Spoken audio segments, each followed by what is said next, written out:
Hey everyone! Today, we're going to talk about a topic that has fascinated scholars and intrigued billions of people for centuries: the historical Jesus. Introduction: the quest for the man. Every year, billions of people around the world celebrate the life of Jesus of Nazareth. His story is a cornerstone of faith, a sacred narrative passed down through millennia. But what if we set aside the spiritual claims and miracles for a moment? What does history itself say about the man behind the myth? For historians and archaeologists, the quest for the historical Jesus isn't about proving or disproving faith. It's about finding verifiable evidence, the clues left behind in ancient texts, the dust of archaeological digs, and the subtle echoes that resonate across time.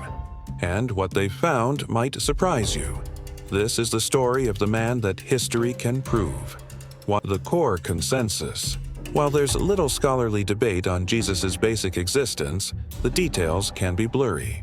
But there is a core set of facts that historians from all backgrounds agree on. He was a Jewish teacher from Galilee, an obscure region of the Roman Empire. He was baptized by John the Baptist and gathered a following. He preached a message of social change, love, and a coming kingdom of God. He was known for his ability to heal the sick and for his controversial teachings. His public ministry lasted for a few years before it was abruptly cut short. He was arrested in Jerusalem, and under the authority of the Roman prefect, Pontius Pilate, he was executed by crucifixion. The very fact of his crucifixion is one of the most firmly established events of his life.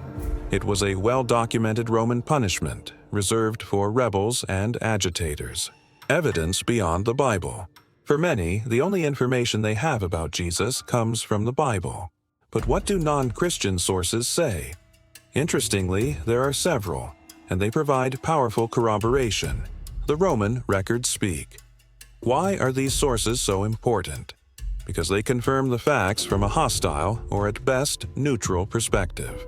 The Roman historian Tacitus, writing around 115 AD, explicitly mentions Christus and states that he was executed by Pontius Pilate during the reign of Tiberius. This is a crucial detail because Tacitus was a Roman official with no love for Christians. His account is a detached, third-party confirmation of a core event in Jesus' life. Just a few years earlier, another Roman official, Pliny the Younger, wrote to the Emperor Trajan asking for advice on how to handle Christians in his province. He noted that they sing hymns to Christ as if to a god, providing powerful early evidence of the Christian belief in Jesus' divinity.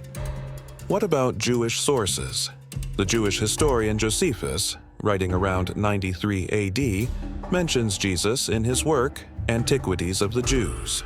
In it, he refers to Jesus, a wise man, a doer of startling deeds, and a man who was called Christ. The Babylonian Talmud, a rabbinic text, c. 200-500 CE, discusses Yeshu and his execution on Passover Eve, another independent non-Christian confirmation.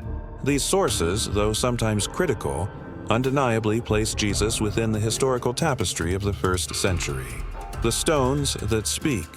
Archaeology's role. It can't dig up Jesus, but it paints his world.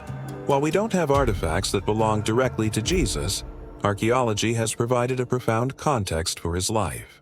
The very ground he walked on has revealed a world that is remarkably consistent with the biblical accounts. When archaeologists excavated the village of Nazareth, they found a small rural settlement with no grand monuments, exactly what the Gospels describe. It's a humble backdrop that lends a feeling of authenticity to the stories. Capernaum, the city where Jesus performed many miracles, is a different story. Archaeologists have found the remains of a first-century house that early Christian pilgrims believed belonged to the Apostle Peter. It was a pilgrimage site long before Christianity was widespread. The Pool of Bethesda, the site of a miraculous healing in the Gospel of John. Its ruins, with 5 porticos, have been found in modern Jerusalem. And what about the Sea of Galilee? In 1986, a drought revealed a 2,000-year-old fishing boat buried in the mud. Known as the Galilee boat, this artifact is a perfect example of the kind of vessel Jesus and his disciples would have used, offering a tangible connection to their world. Distinguishing history from faith. So, what does it all mean? The historical method seeks facts. Faith seeks meaning. The historical Jesus is a figure of history. The gospel, Jesus, is a figure of faith. Miracles, resurrection, and divinity. These are not historical proofs. They are matters of belief that go beyond the tools of archaeology and ancient texts. So, what can we conclude? Historians overwhelmingly agree that Jesus was a real person, a Jewish teacher, and a historical figure executed by the Romans.